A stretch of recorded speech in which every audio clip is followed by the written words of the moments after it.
Muy buenos días. Algunos de ustedes me conocen, otros es muy probable que no sepan quién soy yo. Mi nombre es Álvaro Fernández y soy pastor por llamamiento del Señor desde hace unos 37 años. Y aquí en Medellín hace 30 años. De hecho, ustedes me ven, estoy vestido como un pastor. Y como tal, ustedes esperan que yo viva mi vida como un pastor. Yo predico. Animo a las personas cuando están desanimadas en la fe, quiero ser ejemplo de vida, animo a la oración. Algunos de ustedes esperan que yo sea una buena persona, que no sea conflictivo, y en muchos casos que sea complaciente y que tenga tiempo para dedicar a la comunidad a la que sirvo. Ese es el personaje que yo represento. Cuando defraudo a alguien, entonces la persona sencillamente dice: este pastor no me sirve, y empaca sus maletas y se va. El domingo pasado el pastor Andrés nos compartió acerca de 3 verdades esenciales que caracterizan el anuncio del Evangelio. Y él basó el argumento en el texto de Mateo capítulo 28, y que conocemos como la Gran Comisión, en los últimos 4 versículos de este Evangelio. Y el segundo argumento que planteó el pastor Andrés dijo que nosotros somos llamados a hacer discípulos. Y hoy queremos poner la lupa a ese concepto. Tan trajinado como ir a ser discípulos, pero a su vez tan pasados por alto en muchas de nuestras comunidades. Ahora, si el gran objetivo es hacer discípulos, entonces debemos invertir estudio, interpretación, investigación acerca de qué significa ser discípulo. ¿Qué significa ponerse el vestido de discípulo?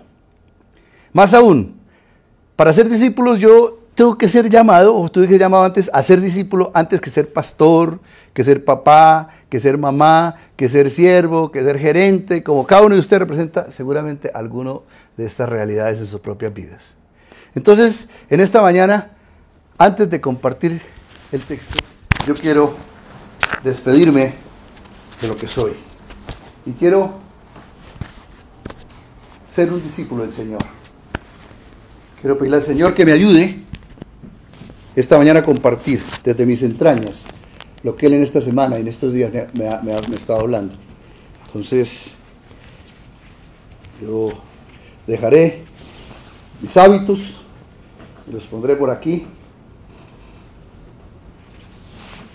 Y quiero que el Señor me ayude en esta exposición de la palabra a compartir desde mis entrañas lo que en estos días me ha estado hablando.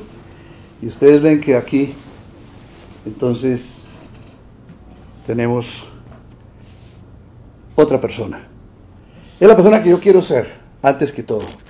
Es la persona que el Señor me llama a ser un discípulo del Señor, un discípulo de Él.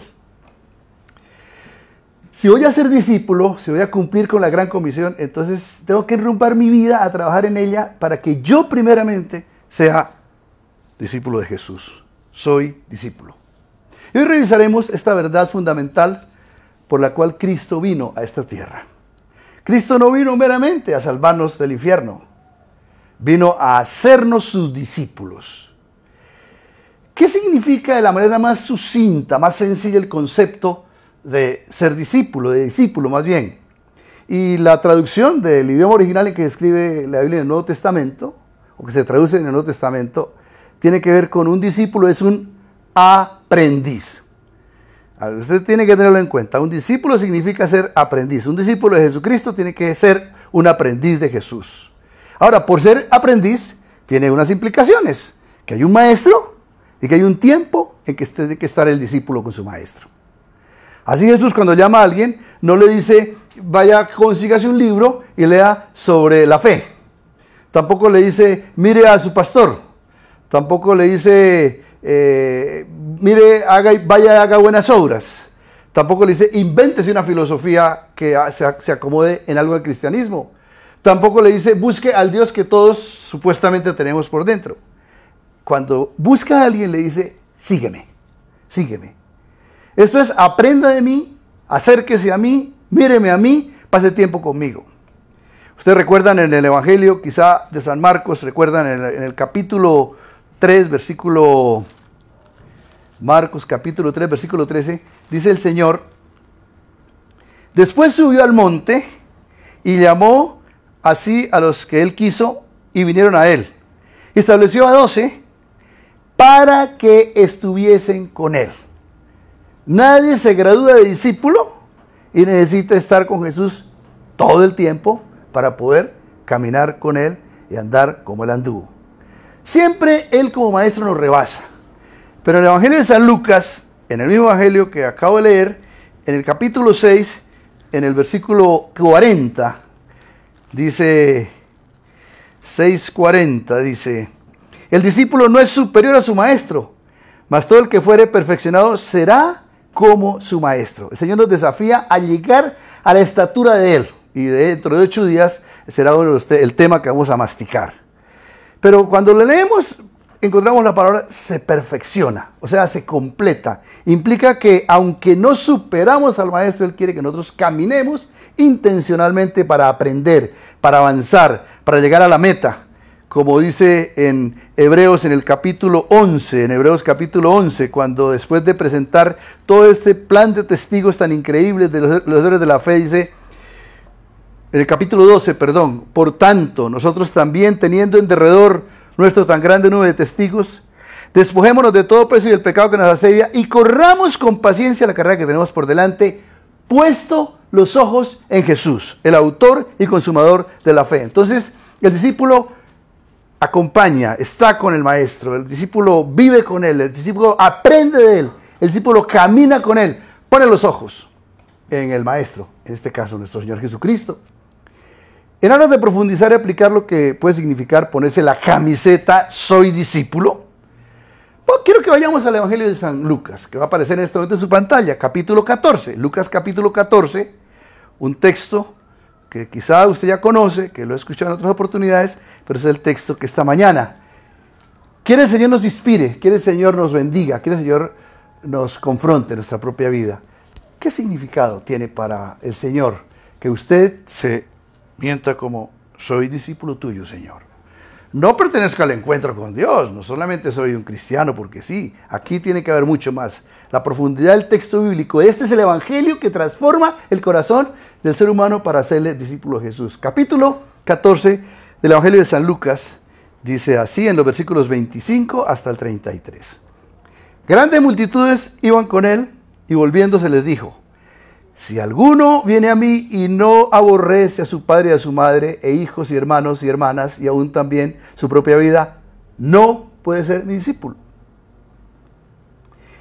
Y el que no lleva su cruz y viene a mí y viene en pos de mí, no puede ser mi discípulo. Porque ¿quién de vosotros, queriendo edificar una torre, no se sienta primero y calcula los gastos, a ver si tiene lo que necesita para acabarla? No sea que después de que haya puesto el cimiento, no pueda acabarla, todos los que lo vean comiencen a burlarse de él. Diciendo, este hombre comenzó a edificar y no pudo acabar. ¿O qué rey, al marchar a la guerra contra otro rey, no se sienta primero y considera si puede hacer frente con 10,000 al que viene a él con 20,000? Y si no puede, cuando el otro está todavía lejos, le envía una embajada de paz y le pide condiciones de paz. Termina diciendo, así pues, cualquiera de vosotros que no renuncie a todo lo que posee, no puede ser mi discípulo. Este discurso de Jesús es un discurso un poquito extraño. Él no siempre enseñaba así, pero aquí tú utilizas una pedagogía que llamamos pedagogía de choque. Repite 3 veces, no puede ser mi discípulo. Lo que nos hace pensar que esta afirmación confronta, que elimina, que excluye a unos, que desafía.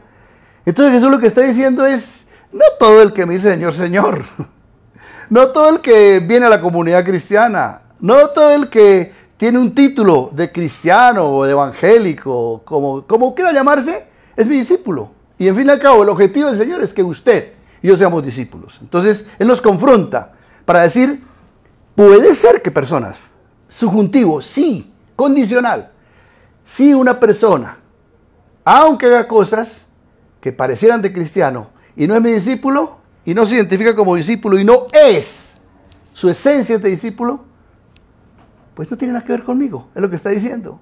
Tajantemente lo que está diciéndonos esta mañana y lo que me ha dicho a mí en estos días es, ven y sígueme. Álvaro, yo creo que tú seas mi discípulo. Tú no eres pastor. Yo te llamé al pastorado, está muy bien.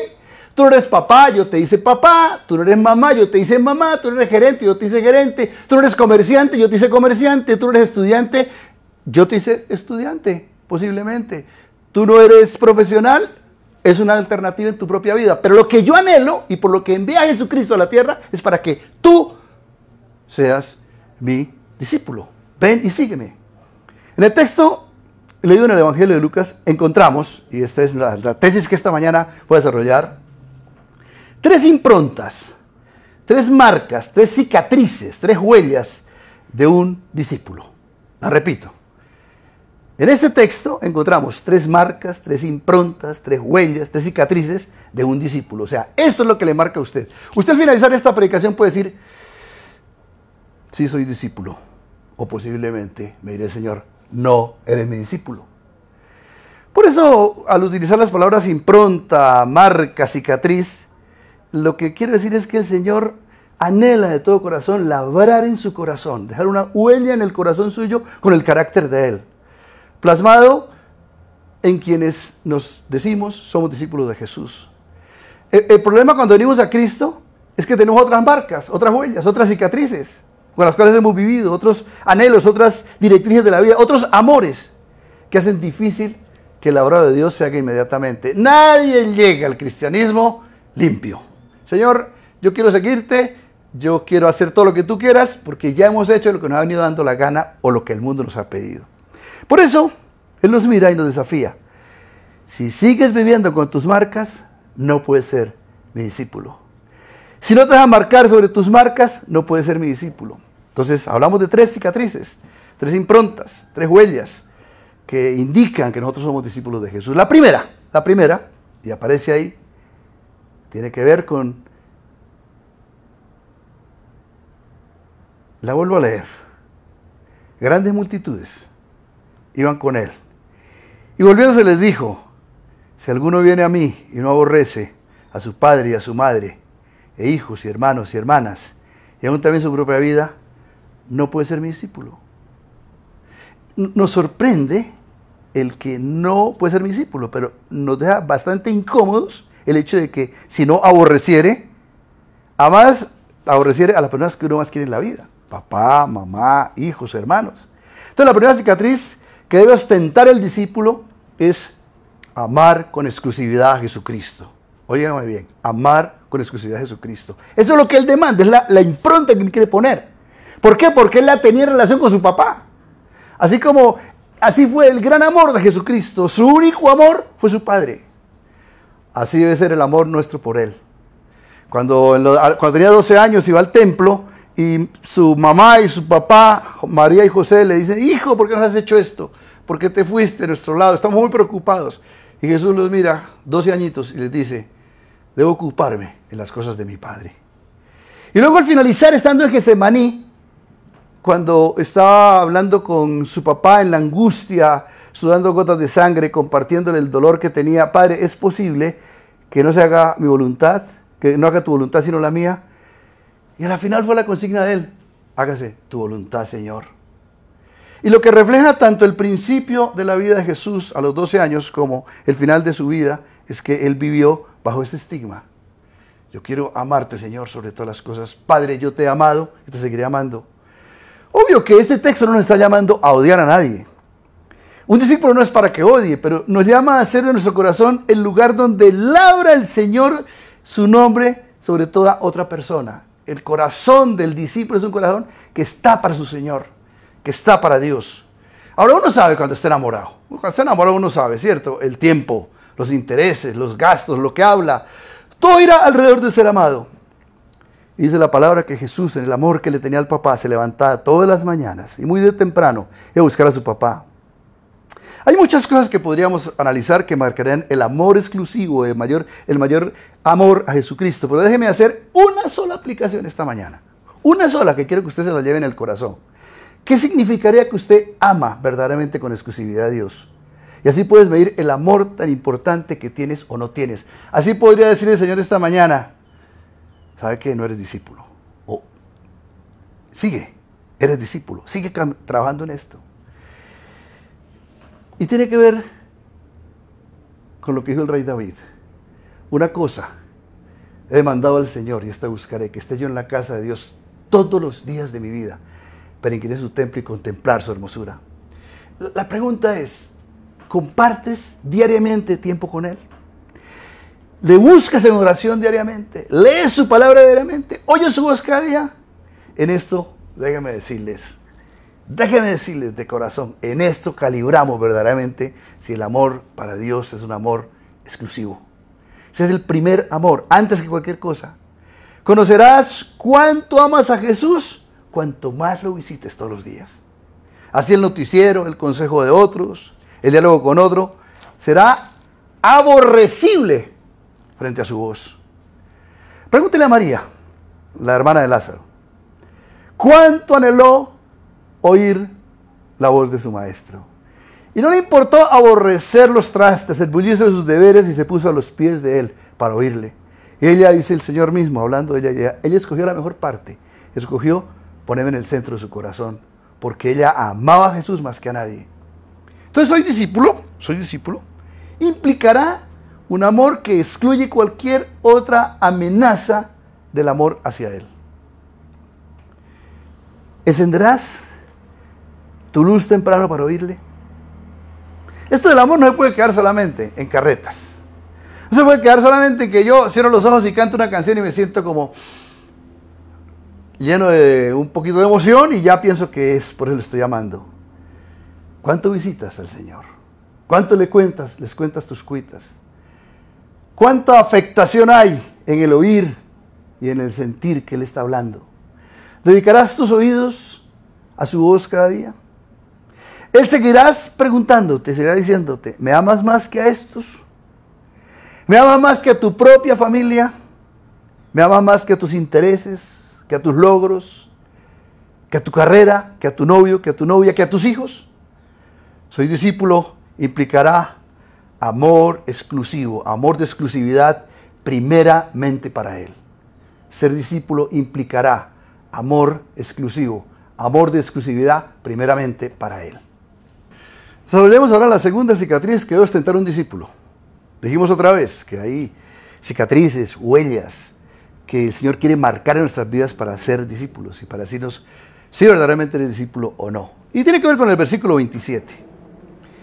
El que no lleva su cruz y viene en pos de mí, no puede ser mi discípulo. Un versículo muy corto, pero un versículo que implica esta segunda cicatriz que tiene que marcarnos a nosotros como discípulos. En segundo lugar, un discípulo ostenta abrazar la muerte cada día. Si quieres ser mi discípulo condicional, tienes que aprender a abrazar la muerte cada día. Puede que no quieras, y entonces no puedes ser mi discípulo. Entonces, Álvaro, quítate la camiseta si no quieres morir cada día. Ponte traje de pastor y serás un buen actor. Y nadie se dará cuenta de tu vida, pero no podrás ser mi discípulo. Vive tu vida a tu antojo. No quieras morir a tus pretensiones, no quieras morir a tus huellas con las que viniste a mí. Pero no podrás ser mi discípulo con un traje de esa manera. En cuanto a mí, dice Jesús, te llamo a sufrir la lucha entre ser o no ser.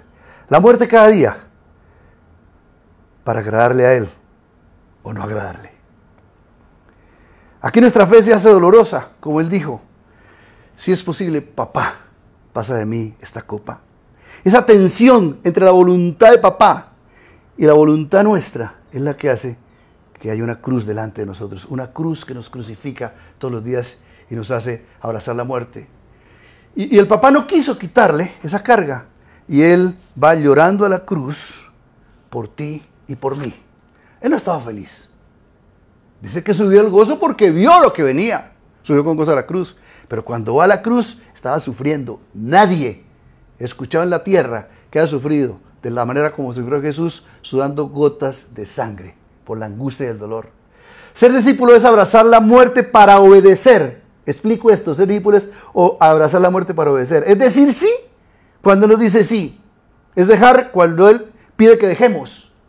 Es callar cuando Él pide que callemos. Es morir cada día a mis deleites, a mis pecados, a mis lujurias, al orgullo, a los sueños, a las ilusiones, cuando se oponen a la voluntad de Él. Algunos quieren entrar por el camino de las disculpas y escuchamos muchos argumentos y conclusiones equivocadas frente a eso de la muerte, de entregar todo al Señor, de vivir en santidad, de obedecer al Señor, llámelo como lo quiera llamar. Por ejemplo, detalles como estos, o más bien conclusiones como estas. La vida cristiana no es para tanto. Yo creo que a veces algunos se exageran y se vuelven legalistas. O nadie puede vivir en santidad, nadie, muéstrame el primero. Escárvele al pastor y le dará lo que le encuentra. Muéstreme a ver cómo es su vida verdaderamente en el hogar, en sus soledades. Entonces nadie puede. Entonces no nos echemos carreta. O por más de que intente, nunca lo voy a lograr. Entonces, ¿para qué intentarlo? Ya el Señor me cambiará algún día. Esto es una cuestión de tiempo. No, es una cuestión de muerte, no es una cuestión de tiempo. O el intentar luchar contra el pecado es querer ganar la salvación por obras. Entonces ser bueno para la salvación no tiene que ver con eso. O mi pecado me domina muchas veces, pero la gracia lo cubre todo.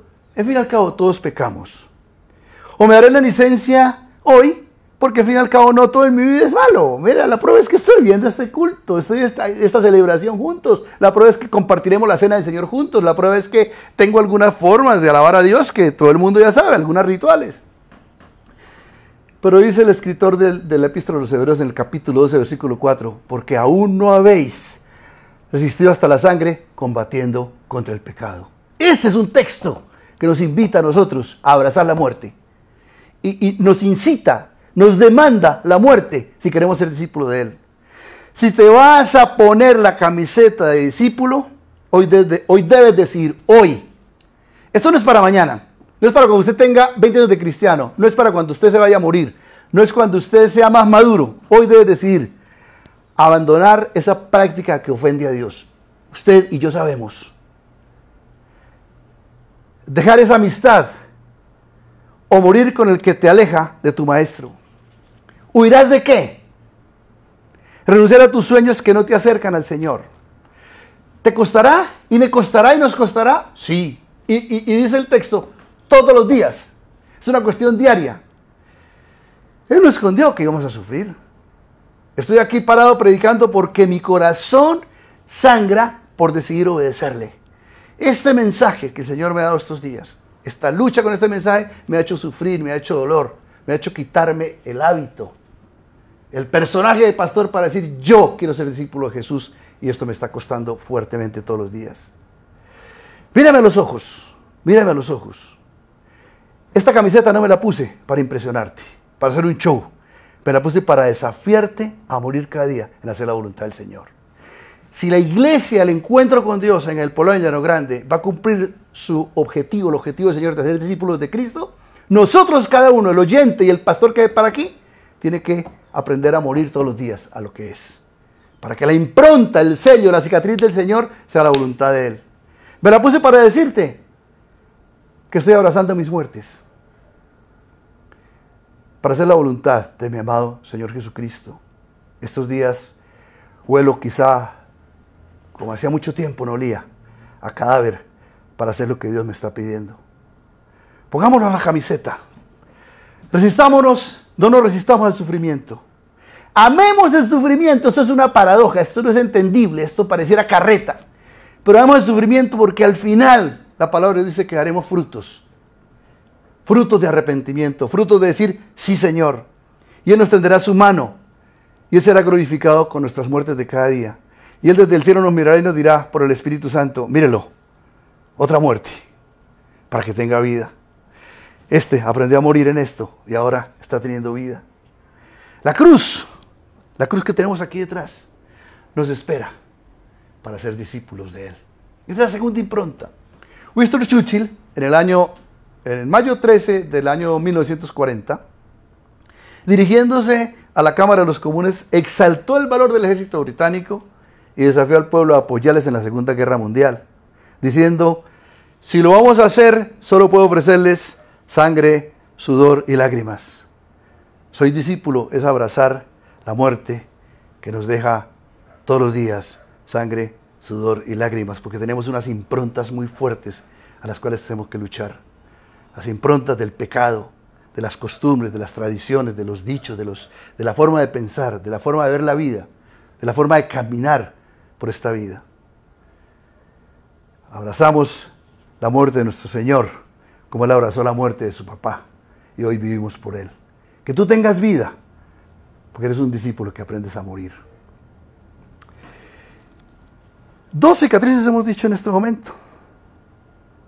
Del que se pone la camiseta de soy discípulo. En primer lugar, amor de exclusividad a Jesucristo. Y en segundo lugar, abrazar la muerte cada día. La tercera cicatriz, de quien sirve, de quien quiere ser discípulo, la encontramos en los versículos 28 al 33. Está un poquito más elaborada, pues más larga al menos. Dice, porque si quieres discípulo, una razón que tengo que encontrar es cómo tenemos que comportarnos, cómo tenemos que vivir, qué es lo que tenemos que marcar en nuestras vidas. ¿Quién de vosotros, queriendo edificar una torre, no se sienta primero y calcula los gastos a ver si tiene lo que necesita para acabarla?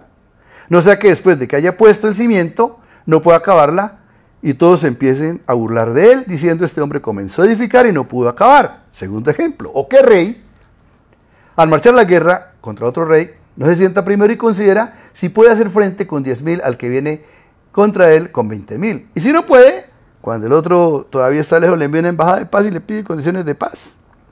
Y mire el argumento. Así pues, cualquiera de vosotros que no renuncia a todo lo que posee, no puede ser mi discípulo. Este argumento es una paradoja. En tanto que el mundo, está diciendo, en tanto que el mundo nos asegura llegar a la meta con lo que tenemos.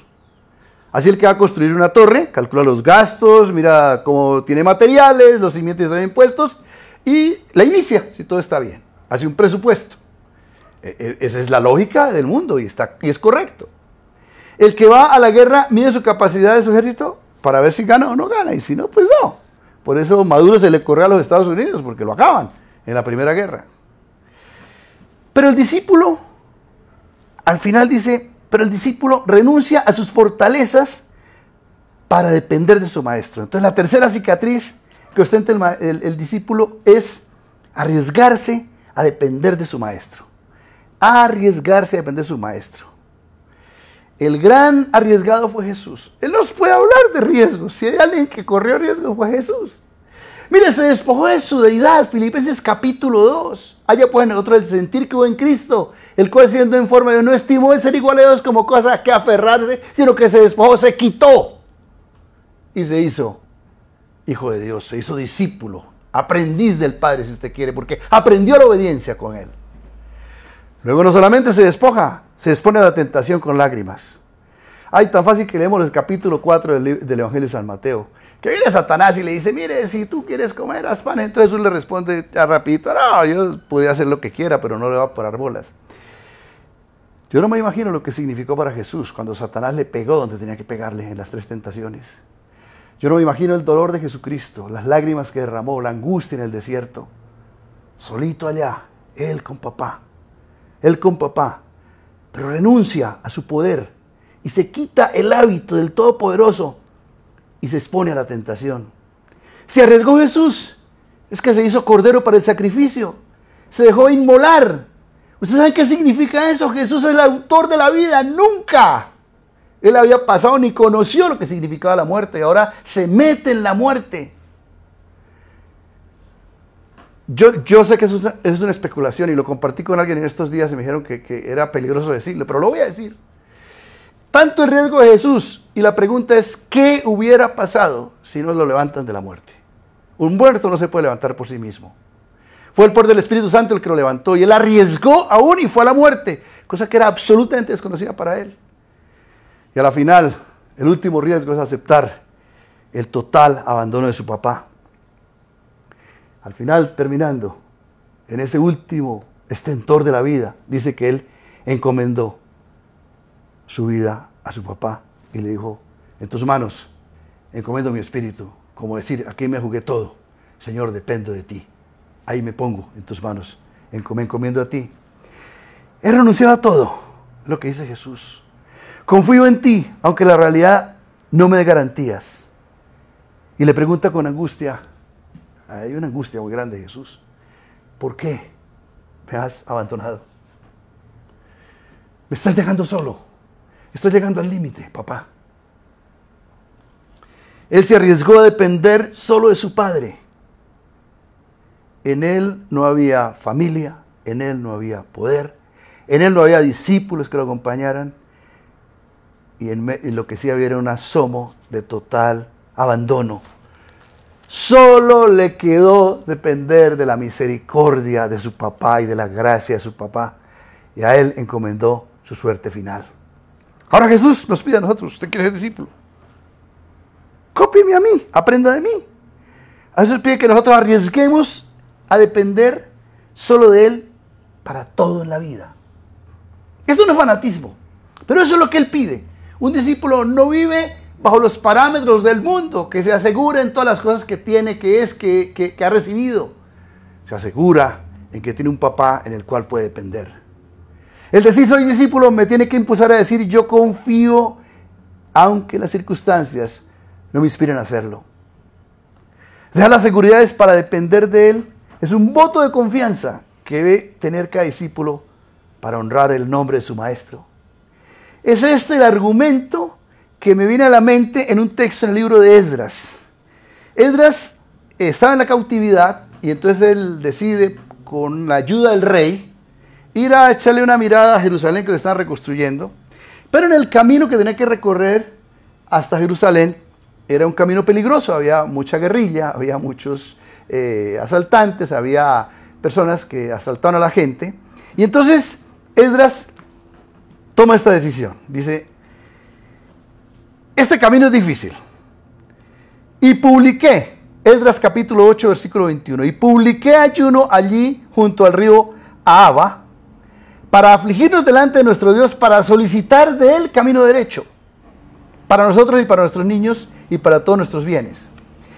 Porque tuve vergüenza de pedir al rey tropa y gente de a caballo que nos defendiese del enemigo en el camino. Él, por las influencias que tenía con el rey, pero pues decir, vea, sabe que me mande una caravana de seguridad y yo llego hasta allá, y entonces sale diciendo gracias rey por haberme ayudado. Pero dice, yo tuve vergüenza de pedirle al rey, porque le hemos dicho al rey: la mano de nuestro Dios es para bien sobre todos los que le buscan, mas su poder y su furor contra todos los que le abandonan. Y ayunamos pues y pedimos a nuestro Dios sobre esto, y él nos fue propicio.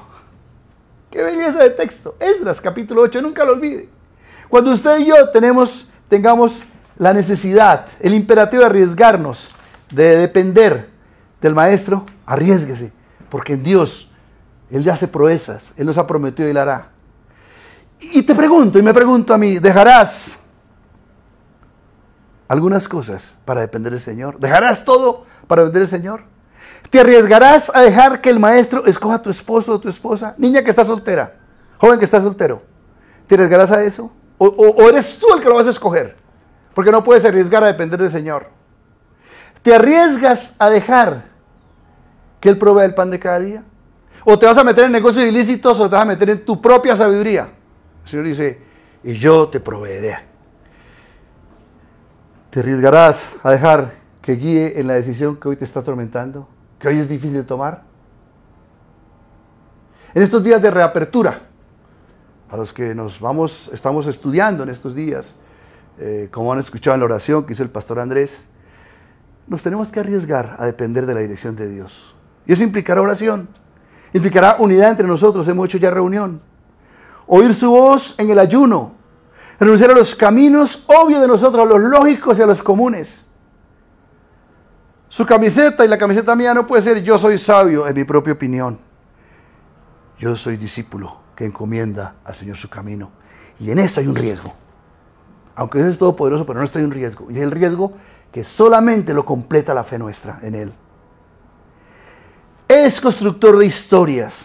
Él mueve las fichas correctamente, pero nos cuesta trabajo.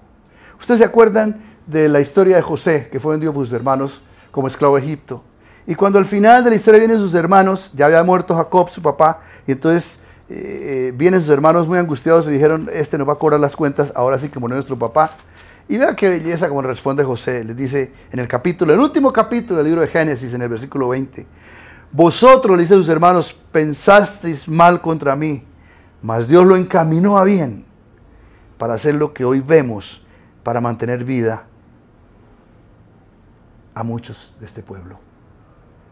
Es un hombre que supo arriesgar, es un hombre que pasó por penurias, la cárcel, el vituperio, pero fue honrado al final, porque pudo arriesgarse para confiar en el Señor, pudo arriesgarse para confiar en su maestro. Si ustedes se dan cuenta, el Señor inspira al discípulo a tratar estos tres grandes temas, estas tres grandes huellas. ¿Por qué? Porque son las tres grandes preocupaciones que tenemos en la vida. Uno es, ¿dónde está mi corazón? ¿Cuáles son mis amores? El tema de los anhelos. En segundo lugar, el tema del derrotero a seguir. ¿Qué hago? ¿Muero? ¿Vivo? ¿Sigo? ¿No sigo? El tema de la autonomía y la dependencia. Estos son los temas con los que siempre usted y yo trataremos. Por eso se nos invita a amar exclusivamente a nuestro Maestro, a abrazar la muerte cada día y arriesgar todo para depender de Él. Cuéntele a mis deseos, que hoy estoy muriendo cada día para agradar a mi Maestro, quien murió por mí para hacerme su aprendiz. Cuéntele a quien está a su lado que hoy quiere morir, que hoy está dispuesto a arriesgar, que hoy está dispuesto a entregar su corazón completo a Él para ser verdaderamente un aprendiz del Señor. Preparémonos para compartir la cena del Señor. Mientras que hacemos un pequeño alto de un par de minutos, prepare la Santa Cena.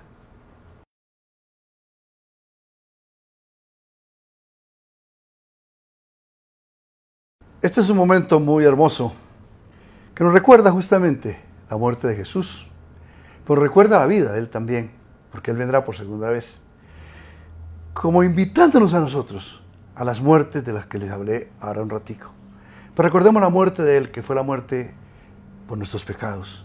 El apóstol Pablo, inspirado por el Espíritu Santo, va a escribir unos años después en la primera epístola a los Corintios: porque yo recibí del Señor lo que también os hemos enseñado, que el Señor Jesús, la noche que fue entregado, tomó pan, y habiendo dado gracias, lo partió y dijo: tomad, comed esto, porque este es mi cuerpo que por vosotros es partido. Haced esto en memoria de mí. Y de la misma manera dice la palabra que Él cogió la copa, y levantando la copa, dijo: esta copa es el nuevo pacto en mi sangre. Este es el pacto de mi sangre. Haced esto todas las veces que la bebiereis en memoria de mí. Así todas las veces que coman el pan y beban la copa, ustedes la muerte del Señor anuncian hasta que Él venga por segunda vez. Así que les invito, hermanos, a que compartan con su familia el pan y compartan la copa. Comámoslo juntos, recordemos el gran amor del Señor. Y quiero antes de eso que oremos y le pidamos al Señor que entendamos lo que significó para Él el dolor de su muerte, que nos enseña a las muertes diarias, a las muertes para agradarle a Él, porque Él murió para agradar al Papá. Nosotros hemos de morir para agradar a nuestro Señor.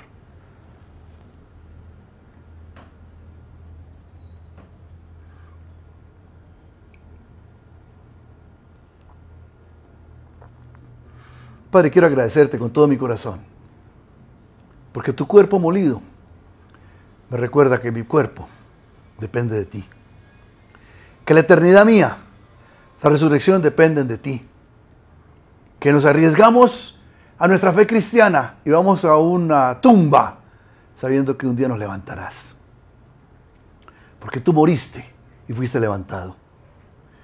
Por eso celebramos esta cena, porque es una cena de muerte y de vida.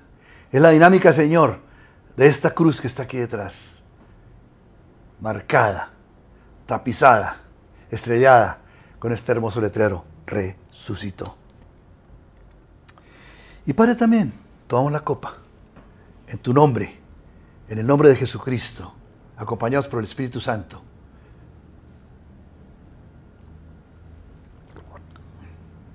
Y esta copa nos recuerda el pacto de Dios, el pacto de gracia, que es gracia del Señor, lo que usted y yo hoy vivimos. Es un llamado a ser discípulo por la gracia de Dios. Los tres elementos que compartimos hoy son la gracia de Dios para nuestras vidas. Dame tu corazón, dice el Señor. Dame tus decisiones. Dame tu dependencia. Es la gracia de Dios la que nos puede ayudar. Padre, quiero agradecerte en el nombre de Jesús por ese pacto de amor que nos limpia, ese pacto de gracia que nos impulsa a ser hombres nuevos, a ser verdaderamente discípulos de Jesús. Gracias por esta experiencia de la cena. Gracias por esta experiencia de la vida de cada uno de nosotros contigo. te entrego mi corazón y mi vida para que sigas haciendo lo que tú, Señor, te has propuesto con nuestros corazones. Y es un momento hermoso, es un momento lleno de gracia y de gloria para recordar que después de lo que hemos escuchado, para nosotros es un desafío, para mí en lo particular, espero que para usted también. Vamos a repetir juntos. Y en esta fotico que va a aparecer nos recuerda la imagen de muchas personas, de cada uno de ustedes, de todos los que están en nuestra comunidad, que a una voz podamos decir, esperando ese día, el anhelo de ese día, podamos decir juntos a una voz, Maranata. Déjeme repetir, Maranata.